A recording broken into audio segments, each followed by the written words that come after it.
I sued my cousin for $6,000 to pay for my hearing aids after he threw me in the pool. My cousin Ethan always thought he was the funniest guy in the room. Family gatherings were basically his personal comedy show, where everyone else was just the audience. But that day at my aunt's pool party, his joke went way too far.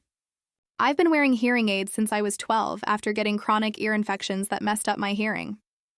They're not the cheap ones either. These things cost $3,000 each, and my parents had to save up for months to afford them. I'm super careful with them because I know how expensive they are. So I'm sitting by the pool talking to my little cousin Maya about her new hamster. When Ethan walks up behind me without warning, he grabs me and shoves me straight into the deep end. I hit the water hard and immediately felt my hearing aids getting soaked. The panic was instant. I scrambled to get out of the pool while everyone was laughing like it was the funniest thing ever.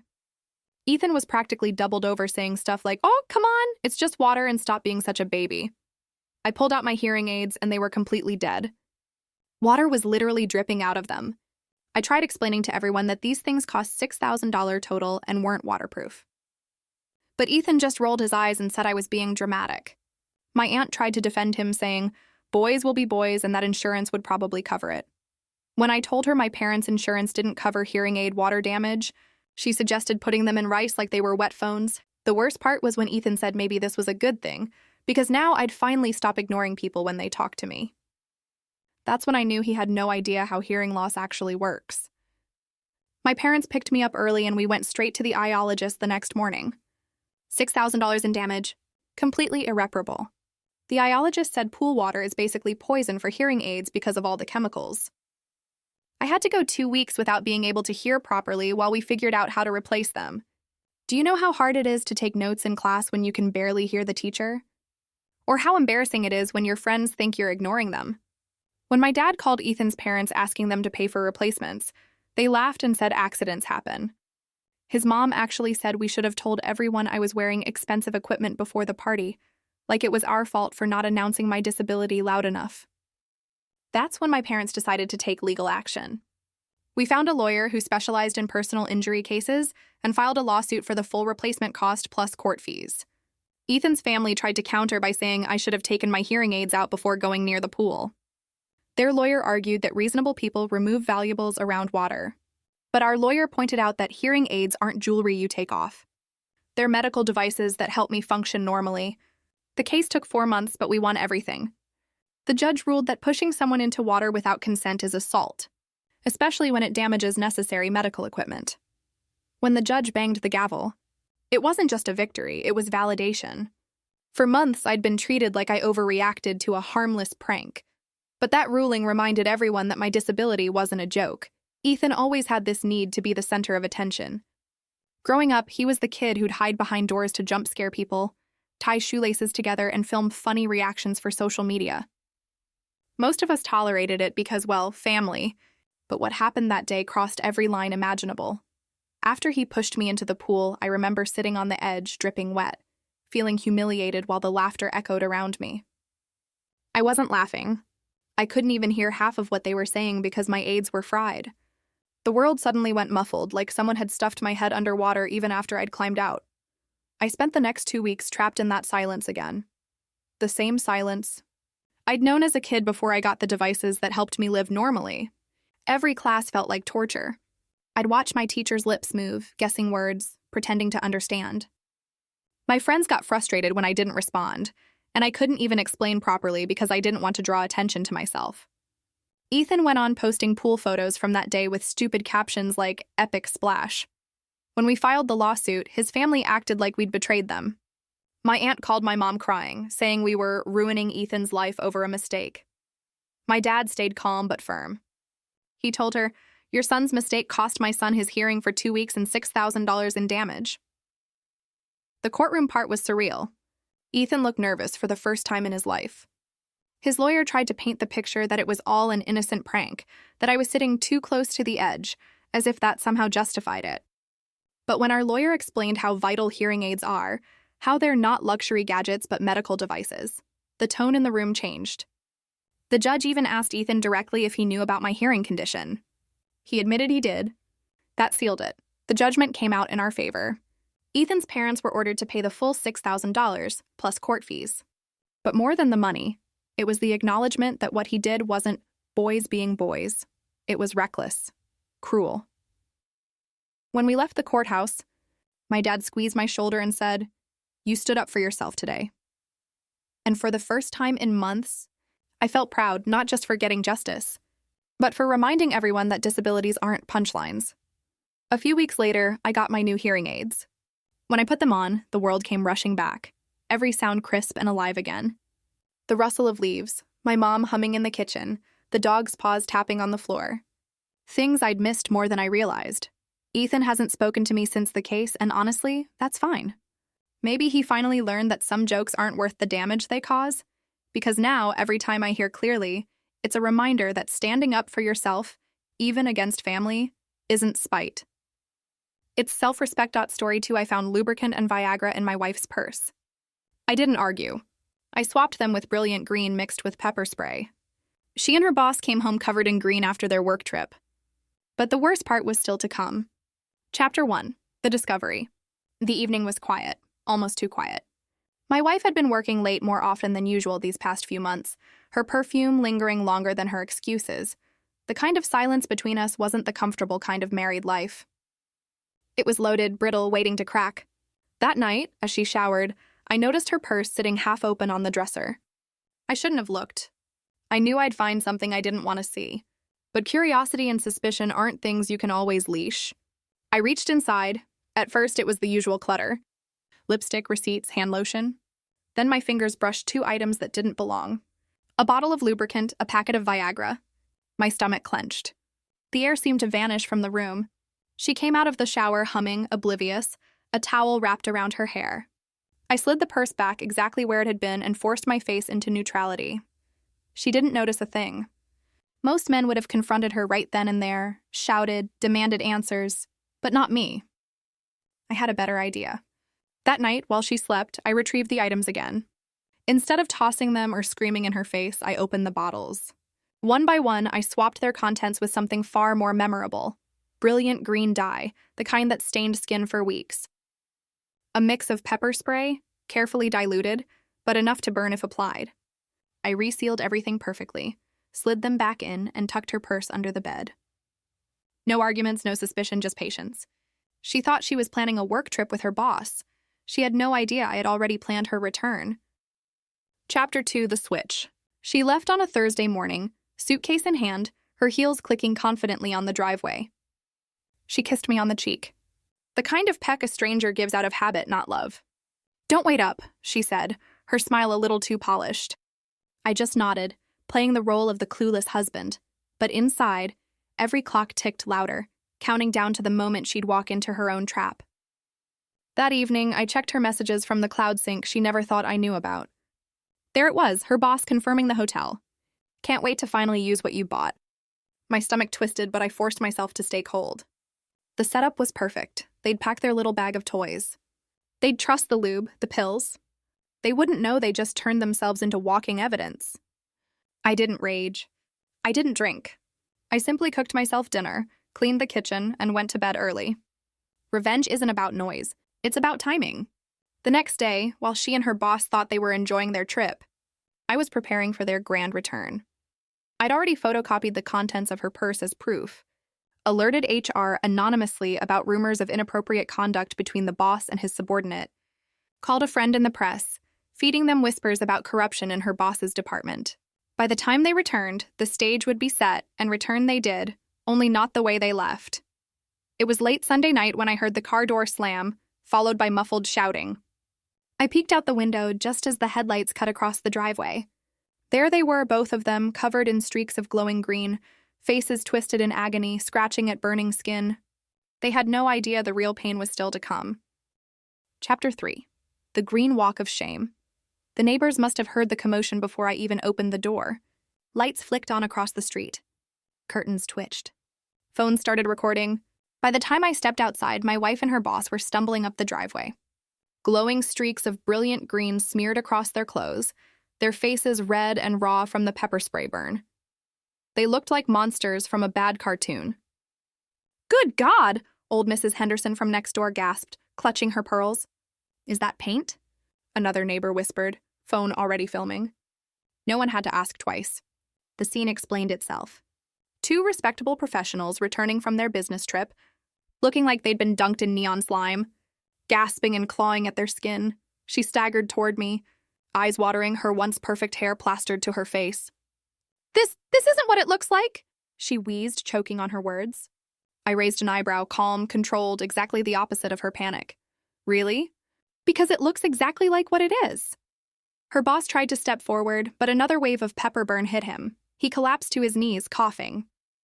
The green stains glowing under the porch light. By now, half the street was watching. Some were laughing outright. Others whispered, recording every second. A couple of kids even pointed and shouted, "Aliens!" The aliens are here. Humiliation wasn't private anymore. It was viral fuel.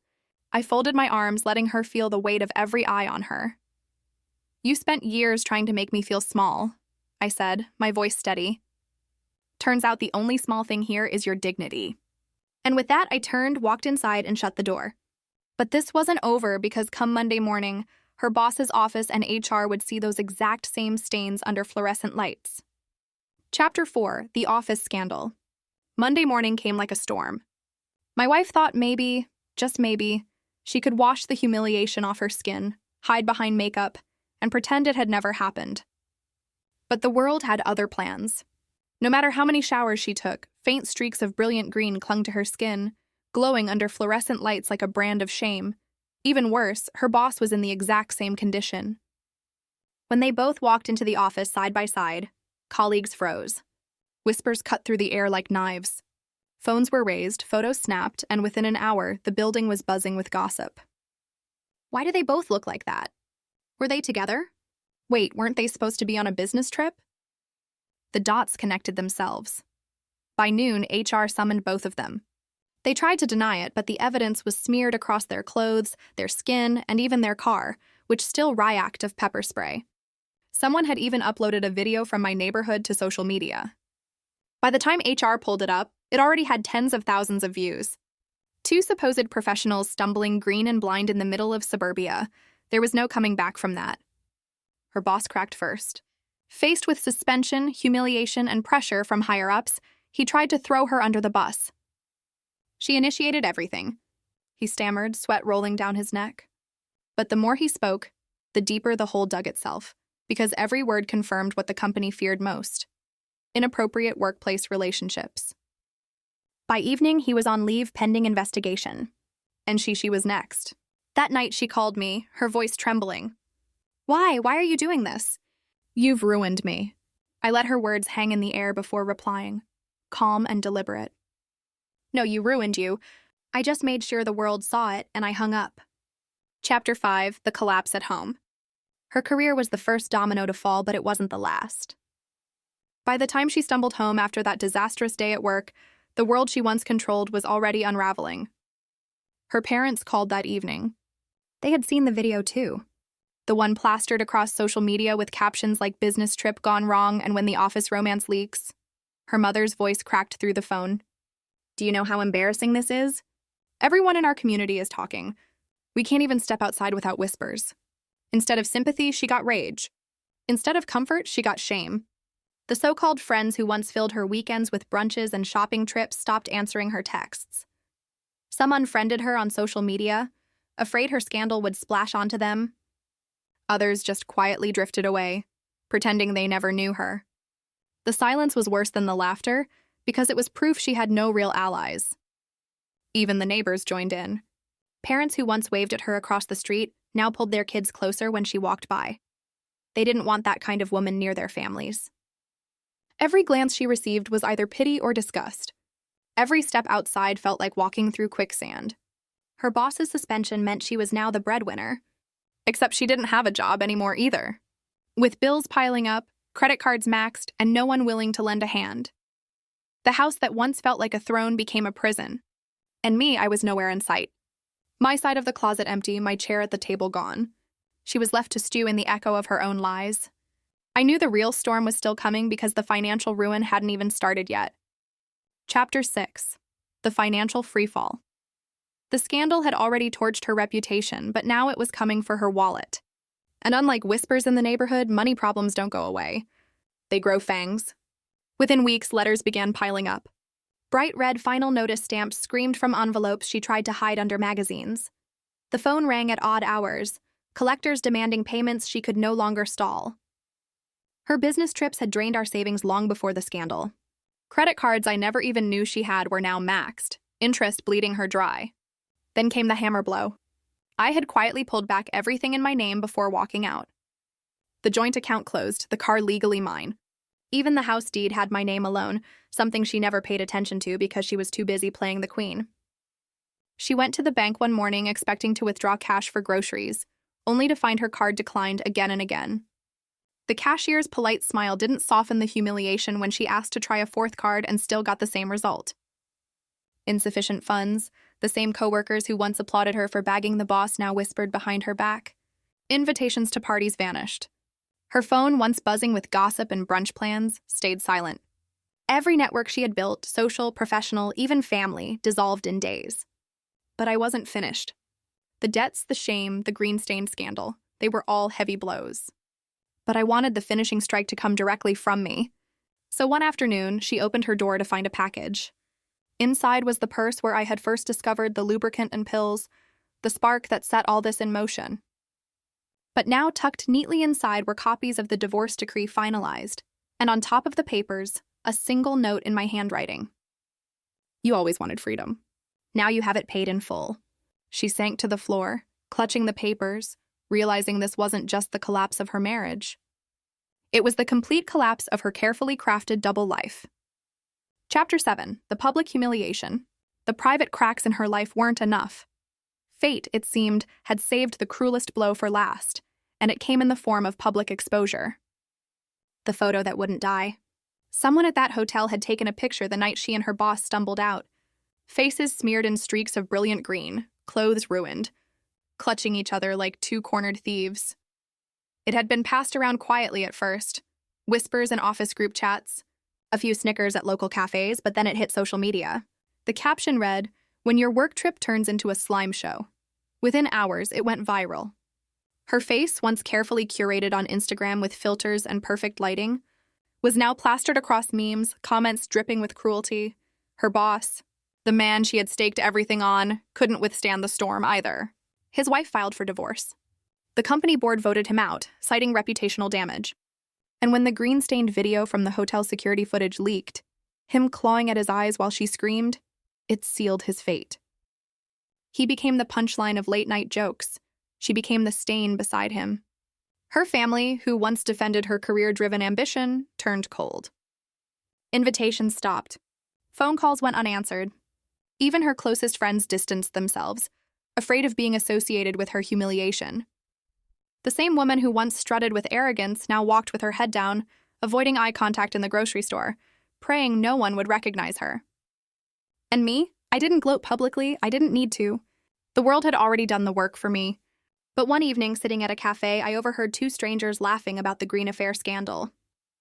They didn't even know her name anymore. Just the scandal. And that was sweeter than any revenge I could have orchestrated.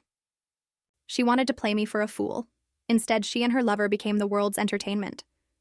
Forever remembered not as powerful, not as successful, but as clowns in a circus of their own making. Chapter 8. The Final Blow. Her humiliation was already legendary, but I knew her too well. Given time, she'd spin the story, blame others, and crawl her way back into society. That couldn't happen. Months after the scandal, I learned she was trying to secure a new job, low profile, in a neighboring city. She was desperate for a fresh start. But she had used my name, my professional references, on her application. The irony almost made me laugh. I didn't sabotage her with lies. I didn't have to. I simply sent the HR department a neat packet of publicly available documents, screenshots of her affair gone viral, the headlines of her boss's downfall, and the security footage still circulating online. The reply came back fast. "Thank you for the clarification. We will not be moving forward with her application." Her chance at rebuilding was gone. The next strike came when she tried to sneak into a local charity event, hoping to mingle with people who hadn't seen her name splashed across tabloids. I was there too. When the host recognized me, he invited me to the stage to present a donation check. The crowd applauded as my name filled the room. That was when she appeared near the entrance, hesitant, in a borrowed gown. The whispers started instantly. Isn't that the green scandal woman? Why is she even here? She froze, her eyes locking on me. I raised my glass, smiled faintly, and delivered my line into the microphone. Trust is the most valuable currency. Once it's gone, nothing else matters. The room roared with applause. She turned and left before dessert was even served. By the end of the year, she wasn't just humiliated. She was erased. No career, no allies, no reputation left to cling to. She lived in the very shadows she once mocked me for. A ghost in her own town, recognized only by whispers of ridicule. And me, I wasn't vengeful anymore. I didn't need to be. I had built a life where she no longer mattered, where her name was only remembered as a warning, not a threat. She had once made me feel small, disposable, laughable, but in the end, she was the one reduced to a joke, a green stain on her own story. And the best part, I never lifted more than a quiet smile and a steady hand. Epilogue, the legacy of betrayal. Time has a way of softening even the deepest scars. But not all scars fade. Some remain as warnings, etched into the soul like a lesson carved in stone. Years later, her name was no longer spoken in boardrooms, parties, or even polite conversation. She had become a cautionary tale whispered in half smirks. Don't pull a stunt like hers. Remember what happened? She lived in exile, her arrogance long gone, replaced with the silence of regret. Friends avoided her. Family stopped defending her. Even those who once laughed at her side turned their backs when the mockery cost them their own reputations. She had set out to burn me, but in the end, she was the one consumed by the fire. For me, life didn't just continue. It flourished. I rebuilt stronger, freer, wiser. Not because I carried vengeance like a weapon, but because I wielded patience like a shield. Every step I took was deliberate. Every move measured. I learned that revenge isn't about rage or spectacle. It's about balance. Restoring what was stolen, making sure truth outweighs lies, and ensuring that those who harm others face the echo of their own cruelty. She once sneered, hiding her secret world in purses and lies, believing she was untouchable. But pride blinds, and arrogance writes its own downfall. My revenge wasn't green stains or public laughter. Those were just the sparks. The true victory was silence. A silence so deep, so permanent that her name became nothing but a warning, while mine became a story of survival. Closing line. She thought she could rewrite my life with betrayal. Instead, I rewrote hers with silence, patience, and truth. In the end, she wasn't just exposed, she was erased. Was this revenge perfectly justified, or should the storm have raged harder? Drop your verdict below. I read every single one. Hit like if you crave justice and share this story with someone who needs its fire. Subscribe to Revenge Exposed, and because here, betrayals don't sleep. They hunt their owners, every shadow hides a reckoning. Every mask breaks and every betrayal is answered. Stay sharp. Stay unbroken.